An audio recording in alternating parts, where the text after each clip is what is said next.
40 years ago, Jane and I hit the road to discover America's food highways. Over 100,000 meals later, we're still finding delicious food, adventure, natural beauty, and interesting people. Sweet Home, Alabama. From Selma, Queen City of the Black Belt, to Montgomery. Selma is a very welcoming place because we're friendly and we're happy to see people. The things that I think you should see when you come to Selma, the bridge naturally. You know, everybody wants to cross the bridge. You may want to stop first at the Interpretive Center right at the foot of the bridge and kind of get an overview of what happened with the Civil Rights Movement. Civil rights history is everywhere in Selma.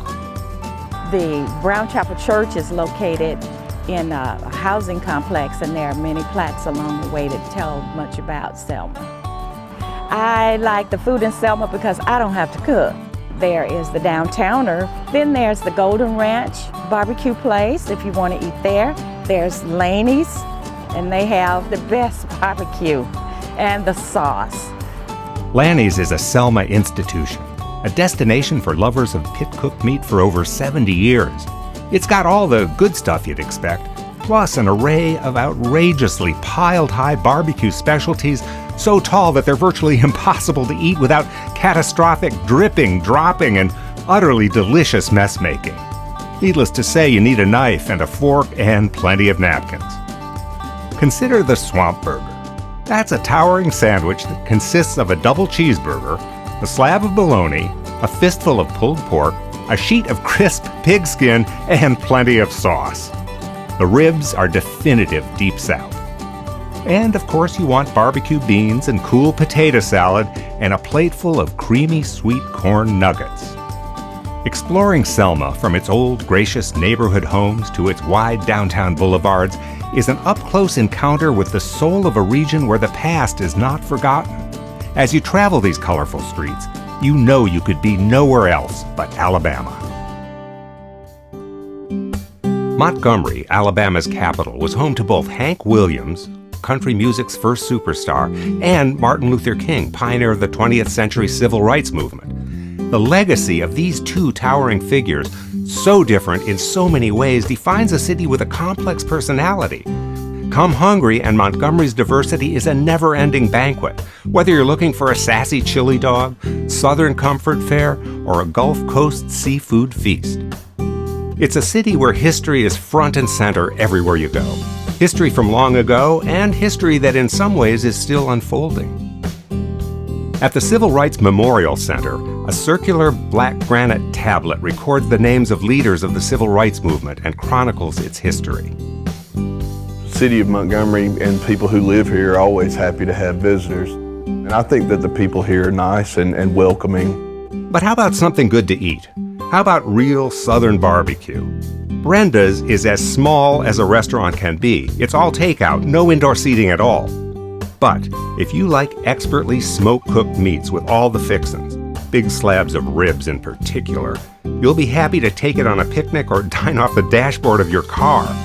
Here is a true taste of the Deep South that hasn't changed since Brenda's opened in 1942. The meandering Alabama River flows from north of the city straight through it.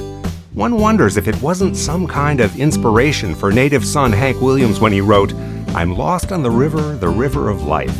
Hank is omnipresent throughout Montgomery and beyond. Hank Williams' life was short. He died when he was 29.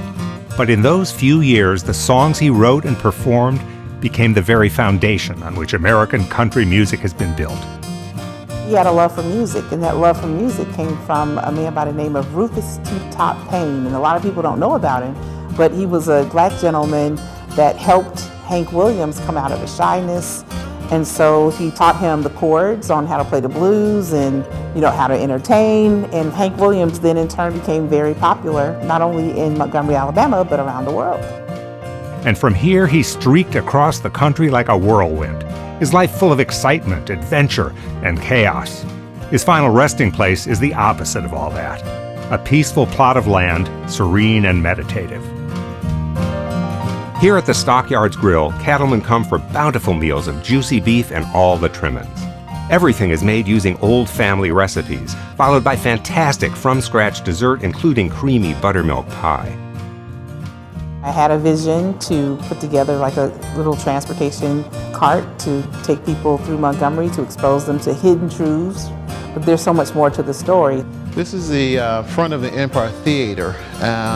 And this entire area, we give our guests an opportunity to be spectators of the arrest of Mrs. Parks on the bus, from the time the police officers arrived until they escorted her off the bus and eventually arrested her. We want everybody to come out to experience for themselves as a spectator and witness the arrest of Mrs. Rosa Parks. This is where Martin Luther King's career began in 1954. Originally known as the Second Colored Baptist Church, it is where the legendary Montgomery bus boycott was planned by Dr. King in his basement office, right here. Nearby, the Dexter Parsonage Museum is where King and his family lived while he was pastor. Now it looks as it did when the King family lived here, including much of the furniture they actually used. Another kind of landmark, of the culinary kind, is Chris's Hot Dogs. This is the oldest restaurant here in Montgomery. Hank Williams Sr., he kind of grew up here in Montgomery, Alabama.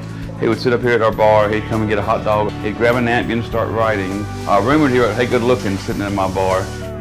Everybody has to eat. That's one thing we have in common, right? Everyone has to eat. And so basically, food can bring people together just like music.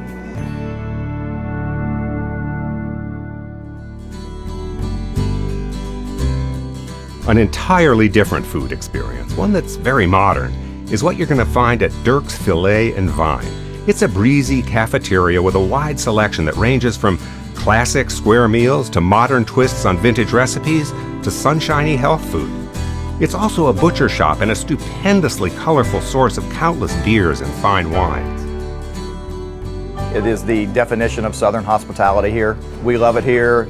Families are here all the time. I mean, there'll be little kids running around. There'll be older people playing Scrabble. So it's a great place to be. Jubilee is named for a phenomenon unique to the Mobile Bay. When Gulf Coast seafood swarms into shallow waters and becomes ridiculously easy to catch, that's called a jubilee. And so it is at this humble hidden-away restaurant where great seafood meals are so easy to eat. Impeccable shrimp, oysters, gumbo, crab meat, and grouper are all expertly prepared in both fancy ways and utterly simple ones, with, of course, sweet, tart key lime pie for dessert. It's a fascinating place to explore, especially if you bring along an appetite for some of the nation's most distinctive regional food.